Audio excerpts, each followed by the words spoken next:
Halo, sahabat Honjesei. Modernisasi merupakan suatu upaya yang dilakukan untuk bisa mengarahkan masyarakat agar mampu memproyeksikan dirinya ke masa depan yang lebih konkret, bukan sekedar harapan semu. Sebuah proses transformasi menuju perubahan yang lebih maju dalam berbagai aspek kehidupan bermasyarakat, sehingga mampu menghadapi perubahan zaman dan arus globalisasi. Bersikap objektif dan terbuka atas perubahan dan perbedaan yang muncul kemudian di dalam masyarakat.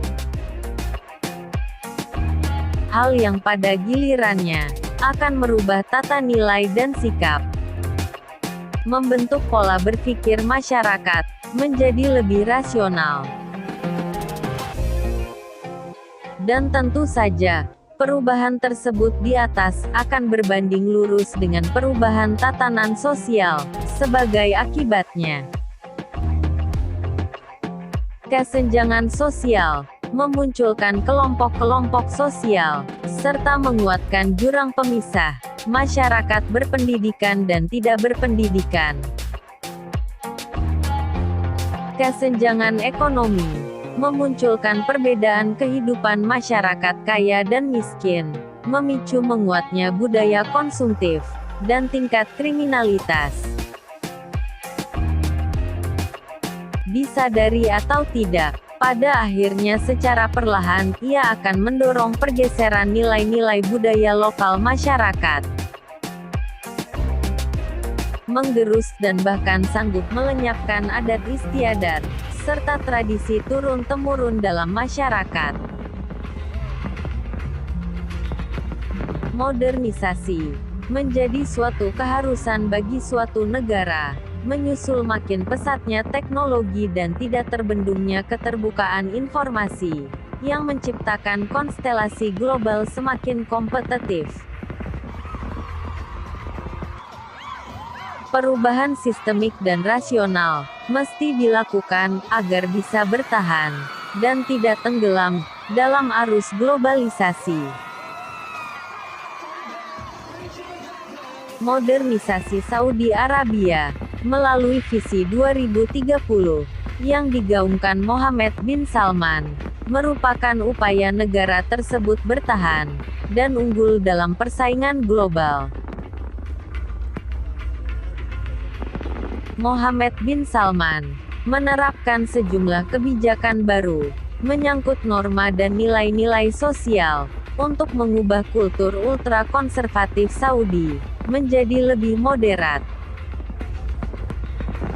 Hal mendasar guna menopang sistem ekonomi dan politik luar negeri yang lebih terbuka.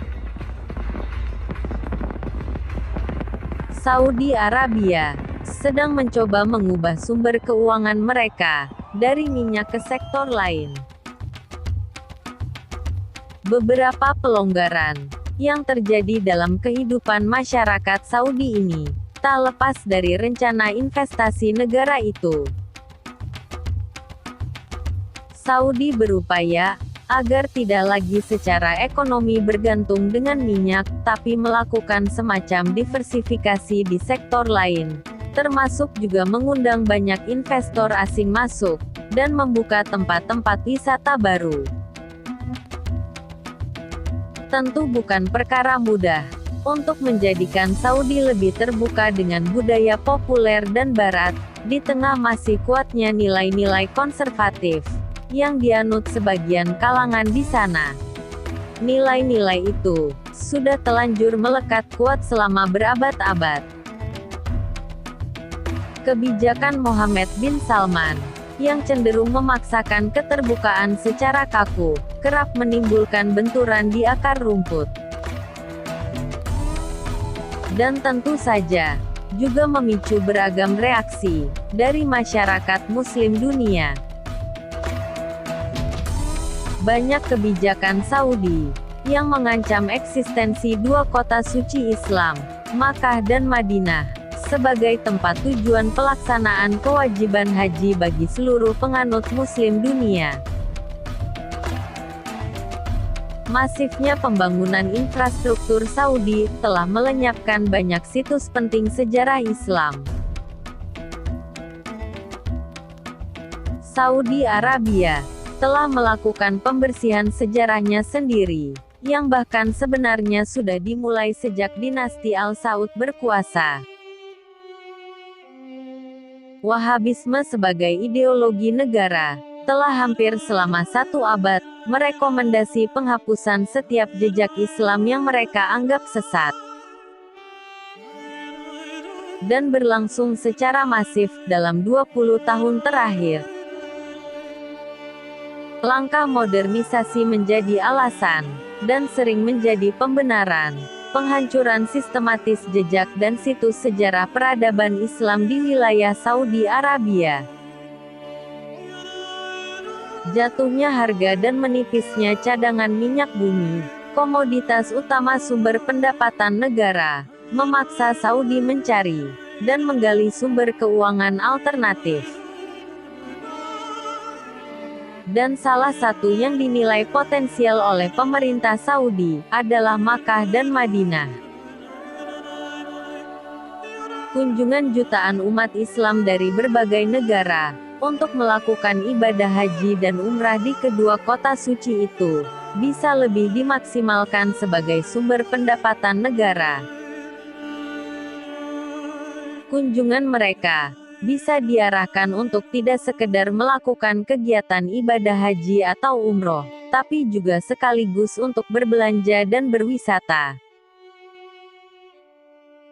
Sehingga pemerintah Saudi memandang perlu merubah kebijakan perencanaan tata kota, pembangunan infrastruktur, dan pengembangan destinasi penyangga Makkah dan Madinah. Untuk memuluskan langkah tersebut, meredam penentangan warga, dan menjawab protes masyarakat Muslim dunia, pemerintah Saudi berlindung dengan 3 alasan pembenaran. Pertama, alasan ideologi keagamaan. Penghancuran atau pengalihan fungsi situs sejarah Islam dan jejak peradaban bangsa dibenarkan dan direkomendasi oleh doktrin Wahabisme sebagai upaya menjaga kemurnian iman dari potensi syirik dan sesat. Kedua, alasan keamanan dan keselamatan peziarah. Situs sejarah dan bangunan-bangunan kuno harus dihancurkan karena sudah tidak layak berdiri dan rapuh, sehingga mengancam keamanan dan keselamatan para jamaah haji dan umroh. Ketiga, alasan ekonomi. Perluasan daya tampung dan penyediaan fasilitas lengkap yang memadai perlu dilakukan untuk memberikan layanan memuaskan bagi para pengunjung. 3 alasan yang cukup untuk pemerintah Saudi secara leluasa membuat dan merubah kebijakan tata kelola serta proyek pembangunan tidak terbatas di 2 kota tersebut. Dan perubahan besar-besaran pun memang kemudian terjadi secara masif dan cepat. Perubahan yang membuat kaget sebagian besar warga Saudi sendiri dan membuat tercengang masyarakat Muslim dunia. Modernisasi kota Makkah dan Madinah untuk mendongkrak wisata religius sebagai sumber pendapatan alternatif di luar minyak cukup beralasan dan menggiurkan.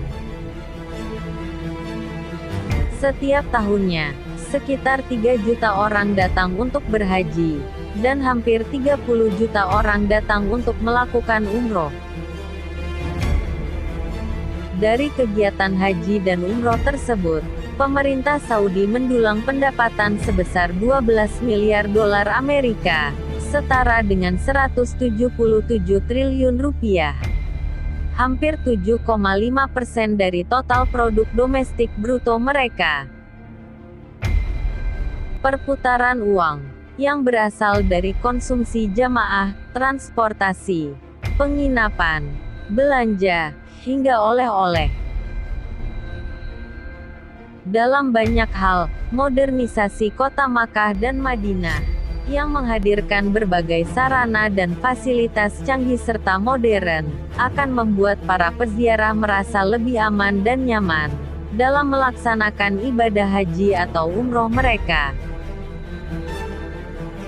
Namun, juga dalam banyak hal, ia telah menghilangkan nilai historis, serta mengikis makna spiritual dan kesakralan pelaksanaan ibadah haji dan umroh itu sendiri. Memudarnya religiusitas pada akhirnya akan menjadikan Makkah dan Madinah hanya sekedar destinasi wisata dan belanja, tidak jauh berbeda dengan Dubai, Paris, New York, Singapura, atau Bali.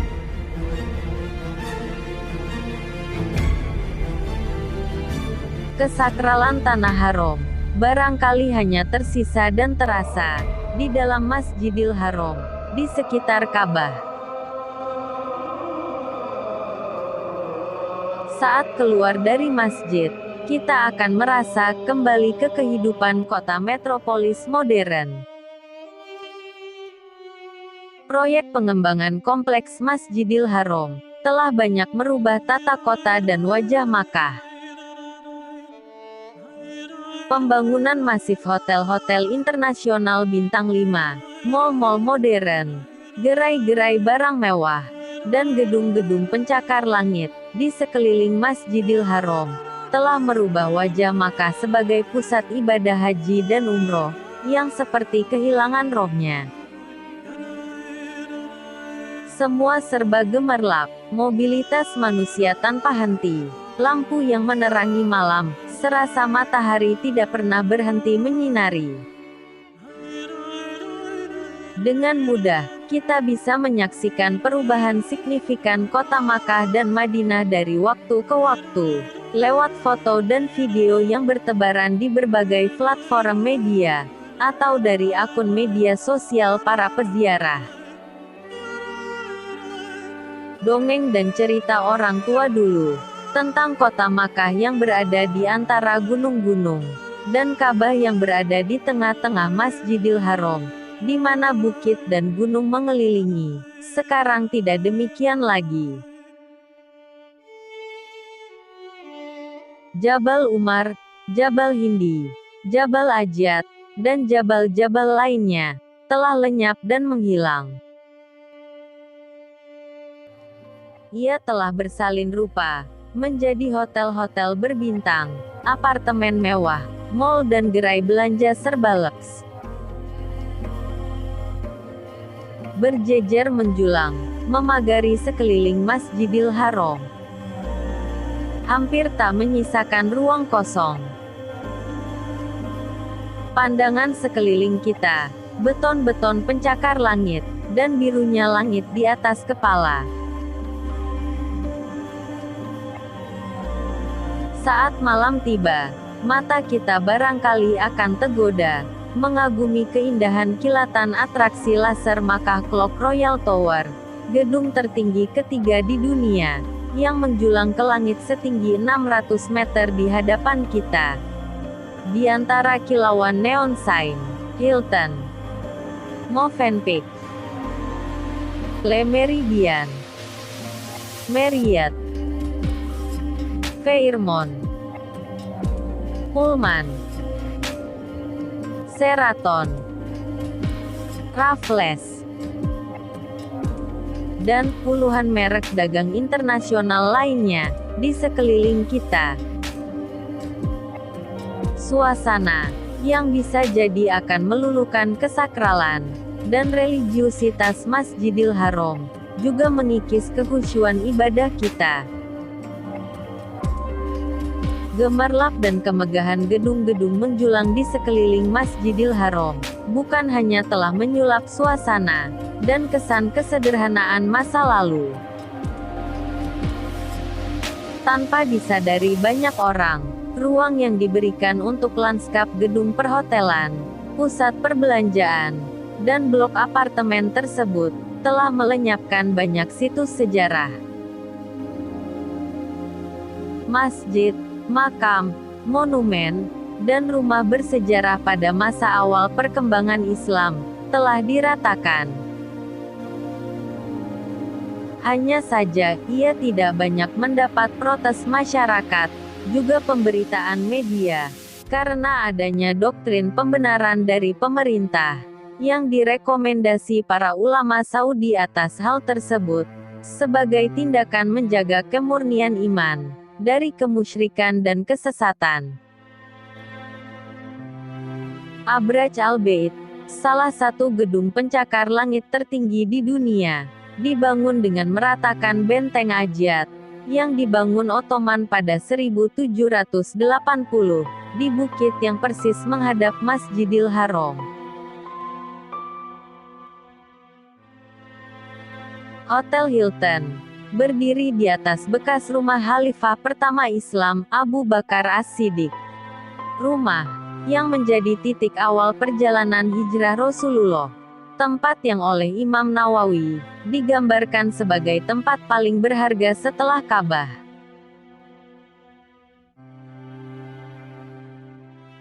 Kawasan stasiun kereta api untuk mengangkut para jemaah haji, dibangun di atas tempat Rasulullah dilahirkan.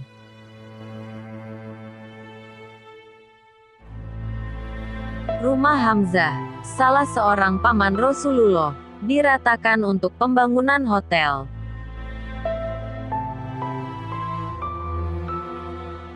Rumah Siti Khadijah, istri Rasulullah, beralih fungsi menjadi toilet umum para jamaah Masjidil Haram.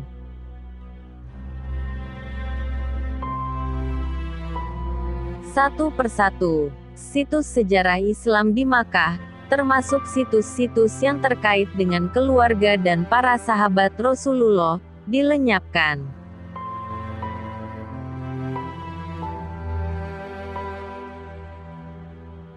Hal sama juga berlangsung di Madinah dan Jeddah.